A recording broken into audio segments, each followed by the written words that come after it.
देखो कह रहा है कि समीकरण x plus y is equal to 8 की वास्तविक संख्या के समुच्चय में कितने हल होंगे। समझ में आया? कह रहा है कि x plus y is equal to 8 दिया हुआ है और कहता है कितने हल होंगे, क्या एक हल होगा या अनगिनत हल होगा या फिर 3 हल होगा या इनमें से कोई हल नहीं होगा। अब यहाँ पे जरा से देखो x और y का हम लोग बहुत सारे वैल्यू लेंगे जिसके आधार पर हमारा 8 आ सकता है। क्या आ सकता है कि नहीं? हम x से y का कुछ भी मान ले लेंगे जिसका योगफल क्या आना चाहिए, 8 आ जाना चाहिए।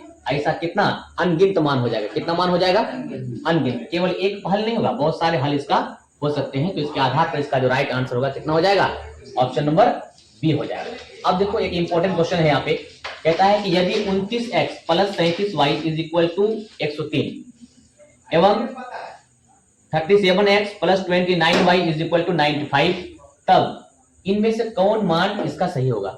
अब हम लोग क्या करेंगे, जरा सा देखो। अब हम लोग क्या करेंगे, यहाँ पे x का मान दिया हुआ और y का मान दिया हुआ है। इन दोनों मान को लेकर के हम लोग यहाँ पे पुट करेंगे।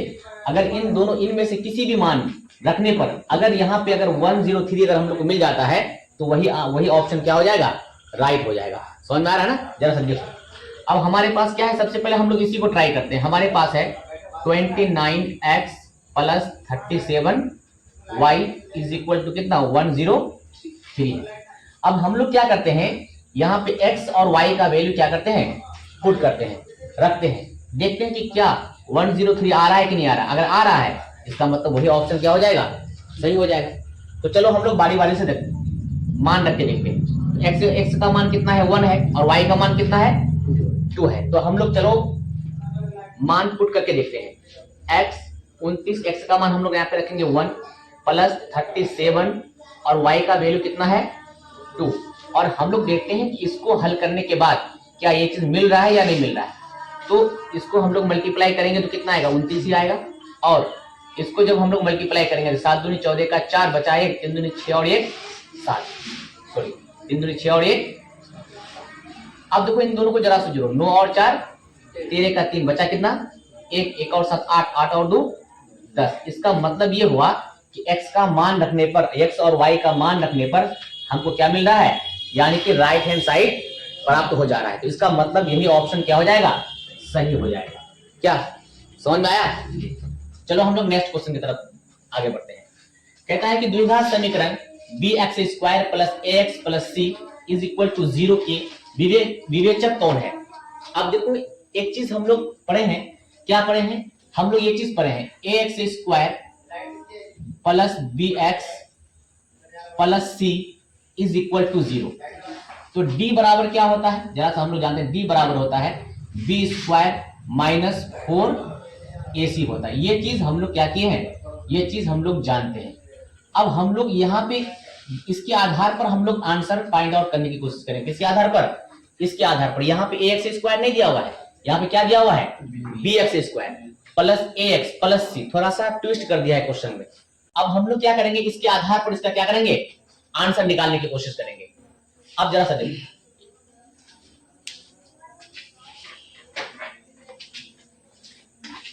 अब जरा से यहाँ पे देखो, यहाँ पे हमारे पास है bx square plus ax plus c is equal to 0 है। तो हम लोग ये चीज जानते हैं कि d बराबर क्या होता है, d स्क्वायर माइनस 4ac होता है, जानते हैं हम लोग। तो अब जरा सा देखो, अब यहाँ पे हम लोग d का वैल्यू, विवेचक का मतलब होता है d, विवेचक का मतलब d। अब देखो यहाँ पे हम लोग क्या करेंगे, बी स्क्वायर। तो यहाँ पे ये a है और ये क्या है, b है और ये क्या है, c है। तो b स्क्वायर, तो b के जगह क्या आ जाएगा, x के आगे जो रहेगा वो b कहलाएगा। समझ में आ रहा है ना? तो यहाँ पे b का मान कितना हो जाएगा, a, b का मान कितना हो जाएगा, a, यानी a square minus 4ac। a का मान कितना हो जाएगा, जो x स्क्वायर के आगे रहेगा वो a कहलाएगा। क्या कहलाएगा, a कहलाएगा। समझ में आ रहा है ना? तो बताओ यहाँ पे a का मान कितना हो जाएगा, b हो जाएगा। और c का मान तो c है ही है, c का मान c ही है। तो अब बताओ d का मान कितना आ गया, a स्क्वायर माइनस 4 क्या आ गया, bc। तो हर बार में गड़बड़ नहीं करना है, समझे? तो अब बताओ इसके आधार पर इसका आंसर क्या हो जाएगा, क्या ऑप्शन नंबर ए या ऑप्शन नंबर बी या सी या डी, कौन सा हो जाएगा? और यानी कि a स्क्वायर माइनस 4bc, तो a स्क्वायर माइनस 4bc, ये आंसर सही हो जाएगा। समझ में आया? अब जरा सा देखो, अब यहाँ पे कह रहा है कि द्विघात समीकरण, इसको अलग से कर लेते हैं। अब जरा सा देखो, कहता है कि द्विघात समीकरण, ये कह रहा है कि द्विघात समीकरण x² + 4x + 1 = 0 के विविक्तर कौन है, यही चीज निकालने के लिए यहाँ पे कह रहा है। समझ में आया? तो हम लोग क्या जानते हैं, हम लोग ये जानते हैं, क्या जानते हैं, हम लोग जानते हैं कि d बराबर क्या होता है, b² माइनस क्या होता है 4ac, d² minus d = b² minus 4ac। समझ में आ रहा है ना?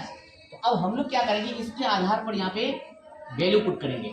तो ये एक x² के आगे जो रहेगा वो a कहलाएगा, x के आगे जो रहेगा वो b कहलाएगा, और ये क्या कहलाएगा, c कहलाएगा। समझ में आ रहा है ना? तो अब जरा सा देखो, तो बताओ b का मान कितना हो जाएगा, ये a है ये b है, तो b का मान कितना हो जाएगा 4, इस पर स्क्वायर है तो इस पर भी क्या आएगा स्क्वायर आएगा, माइनस है तो माइनस 4, a का मान कितना हो जाएगा, x² के आगे कुछ नहीं है तो कितना है 1 है, यानी 1 है, तो a का वैल्यू कितना आ जाएगा 1 आ जाएगा, और c का वैल्यू कितना आ जाएगा 1 आ जाएगा। अब इसको हल कर लो, ये हो जाएगा 16 और ये कितना हो जाएगा 4। तो अब बताओ ये कितना हो जाएगा 12। तो बताओ इसके आधार पर इसका राइट आंसर कौन हो जाएगा, ऑप्शन नंबर ए।